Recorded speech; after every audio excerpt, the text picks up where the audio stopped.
Self-observation of cognitive expansion with concurrent memory loss during 6 months of post-stroke recovery, paper number 1496, VPT Sharp 057, January 7, 2026, Gerald C.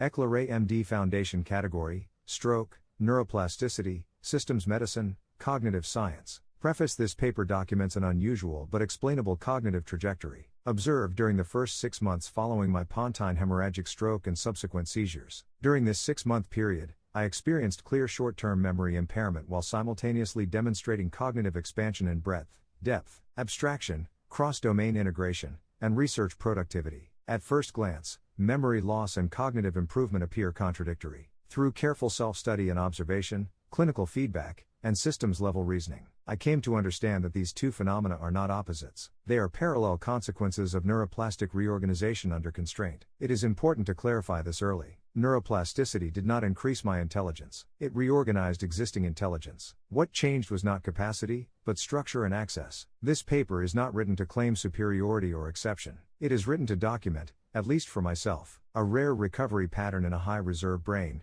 using plain English and grounded explanations based on physiology, network behavior, and physical systems thinking. Clinical background: my primary neurological event was a pontine hemorrhagic stroke. The pons, often described as the grand central station of the brain, is a brainstem structure responsible for timing, relay coordination, sleep-wake regulation, autonomic control, and communication between cortical, cerebellar, and subcortical regions. It is not a memory storage center. It is responsible for several essential functions required for basic living. When a memory storage center is damaged, information is lost. When a relay and timing center is damaged, the information still exists, but access becomes unreliable. The trains are still intact, but the schedules are disrupted. Following the stroke, I developed multiple seizures. These were evaluated primarily using MRI rather than CT.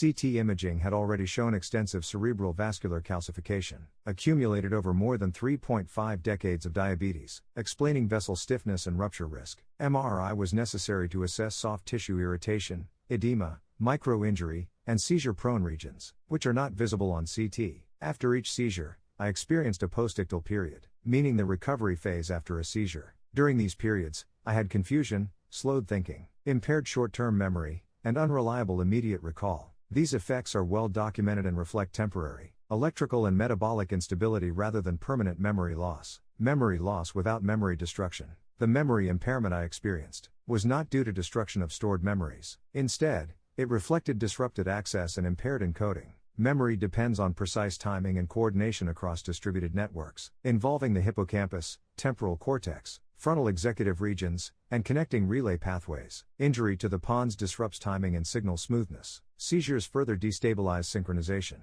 As a result, memory access became unreliable, especially for recent information, while long-term memory remained largely intact. This dissociation was obvious in daily life. Childhood songs from more than 70 years ago surfaced effortlessly, sometimes in dreams. In contrast, short-term recall, sequencing, and task ordering were inconsistent. This pattern supports functional disconnection, rather than neurodegenerative loss. The information was still there. The interface was unstable. Mortality awareness and psychological urgency. A major driver of my post-stroke behavior was awareness of mortality. Pontine hemorrhagic stroke carries an approximately from 70 to 80% mortality rate. I was fully aware of this statistic early in my recovery. This was not an abstract number. It was a clear probability boundary that most patients do not cross. Survival did not bring comfort. It brought clarity. Functionally, I assessed myself at roughly and from 80 to 90% normality level. I could think clearly and work intensely, but the remaining limitations were visible. I understood that my cognitive system was no longer infinitely tolerant of delay, distraction,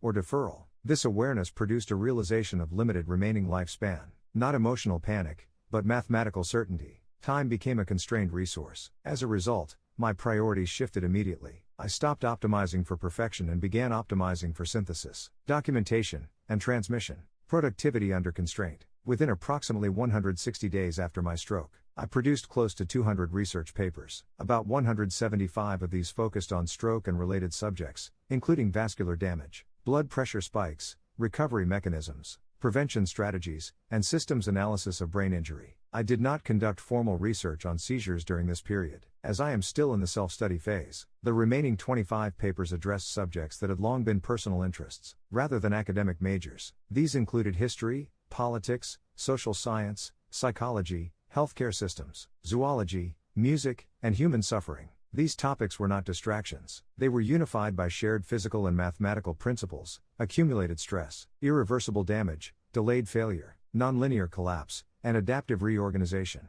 The stroke did not create these ideas. It removed the remaining barriers to expressing them. One factor I watched very closely was acute hypertension as the trigger for my recent stroke. In my own data, systolic blood pressure rarely exceeded 110 millimeters of mercury. Knowledge does not provoke me. Human behavior does, clarifying the change in cognitive operating mode. After the stroke, constraints forced a different operating mode. This statement requires concrete explanation. Before my stroke, my brain functioned like a highly optimized engineering system. Tasks were handled through efficient, selective pathways. Signal flow was fast, direct, and tightly controlled. This is ideal for precision, speed, and execution. After the stroke and seizures, timing became unstable. Short-term access became inconsistent. Under these constraints, the brain did not restore the old architecture exactly. Instead, it adapted. The brain began using multiple alternative pathways for the same task. Instead of relying on a single efficient route, processing became less precise, but more flexible. At the same time, parallel processing increased. Ideas were handled simultaneously rather than one at a time. In addition, inhibitory gating weakened. Normally, the brain filters out distant or unrelated associations to maintain focus. After injury, these filters loosened, allowing broader connections across domains. The cost of this shift was reduced short-term precision. The benefit was expanded conceptual reach. This explains why memory reliability decreased, while cross-domain integration increased. Role of cognitive reserve. This pattern is rare, and it is important to explain why. Decades of prior training across mathematics, engineering, topology, physics, and AI created a dense internal structure before the stroke. This is often described as high cognitive reserve. When inhibitory filters loosen in a brain without such structure, the result can be confusion or instability. In a brain with strong prior organization, the same loosening can produce synthesis and insight. This distinction is critical. The outcome was not mystical, it was structural. Integration of AI and engineering background. This cognitive reorganization interacted strongly with my background in artificial intelligence and engineering. In the early from 1970 to 1979s, I studied under Professor Patrick Winston, widely regarded as the father of academic AI. From him, I learned how intelligence can be represented, decomposed, and simulated through symbolic structures, search, and pattern recognition. Later, I spent more than 15 years working in GPU and semiconductor, IC chip design and AI-driven engineering systems. In that world, transistor placement functions like neuron location, and routing wires function like connecting neural pathways. Placement and routing determine performance and failure. Congestion causes collapse. Timing errors cause instability. Redundancy increases robustness. After my stroke, I recognized these same principles operating within my own brain. My medical AI work became a direct extension of this background. Medicine became a systems problem involving signal flow, timing constraints, structural damage, and adaptive rerouting. In this sense, my medical AI software is an AI simulation of human brain behavior under constraint, built using engineering and physics logic grounded in mathematics, including topology. I have written more than 50 medical research papers applying topology to pathophysiology, not to medical imaging. Early foundations in topology, probability, and viscoplastic materials. My ability to reorganize quickly after the stroke was built on early academic foundations, developed across 6 universities over 18 years. I learned topology 58 years ago in Taiwan. Topology trains the mind to focus on shape, continuity, and connectivity rather than surface detail. Once internalized, it becomes a permanent way of seeing. Across my 56 research works, I have found that topological results are almost identical to viscoplasticity results. In essence, both fields belong to pattern recognition within data science. I studied probability and soil mechanics at UC Berkeley 48 years ago. Soil mechanics deals with viscoplastic materials, which deform slowly over time under stress and do not return to their original shape. Damage accumulates, and history matters. A blood vessel exposed to decades of diabetes behaves like stiff, overstressed soil that can no longer absorb the pressure of a sudden flood. Stochastic methods resemble statistics, toward which I have a personal bias, because they lack deterministic accuracy, and tend to smooth out the importance of outliers. Stroke is a life-threatening outlier event. After the stroke, these ideas resurface naturally. Blood vessels behave like viscoplastic materials. Brain tissue adapts under accumulated strain. Recovery reshapes structure rather than restoring it. This is why VPT, viscoplastopology, became central to my medical research. By the way, you can understand the concept of viscoplastopology. just as clay deformed under pressure cannot spring back to its original shape, blood vessels damaged by decades of high glucose cannot return to youthful elasticity, the damage is permanent and cumulative. Relation to literature, history, and other subjects. Literature, history, and philosophy were lifelong personal interests, not academic majors. Before the stroke, these interests existed alongside my technical work, but remained largely separate. They served primarily as mental relaxation. After the stroke, the boundaries dissolved. I began connecting history, war trauma, POW survival, political systems, healthcare failure, music memory, and biological aging directly to medicine, through shared physical and mathematical principles. This integration was automatic rather than deliberate. Neuroplasticity is reorganization, not repair. Neuroplasticity did not repair my brain by restoring the past. It reorganized my brain to operate under new constraints. Short-term memory weakened because timing and access were disrupted, especially during post-ictal periods. At the same time, associative networks expanded, allowing broader synthesis and deeper pattern recognition. Prior structure made this expansion productive rather than chaotic. Conclusion: this case demonstrates that memory loss and cognitive expansion can coexist during stroke recovery. The pontine injury disrupted timing, not knowledge. Seizures disrupted coordination, not intelligence. Neuroplasticity reshaped cognition rather than restoring it. What emerged was not decline, but transformation under constraint. Recovery is not restoration of the past, it is reconfiguration of the system. When prior structure exists, the brain can reorganize toward integration and meaning, even as some functions temporarily weaken. One additional point is that, once I have studied and understood seizures, epilepsy, sufficiently, I will share what I learn with readers through written reports or research papers. This paper is not a claim, it is documentation. Epilogue: this paper differs from my usual work, which focuses on deep numerical analysis. Instead, it is written as a narrative. My purpose is to share a difficult subject, neuroscience, with normal readers using plain language and avoiding unnecessary jargon. I am learning while writing,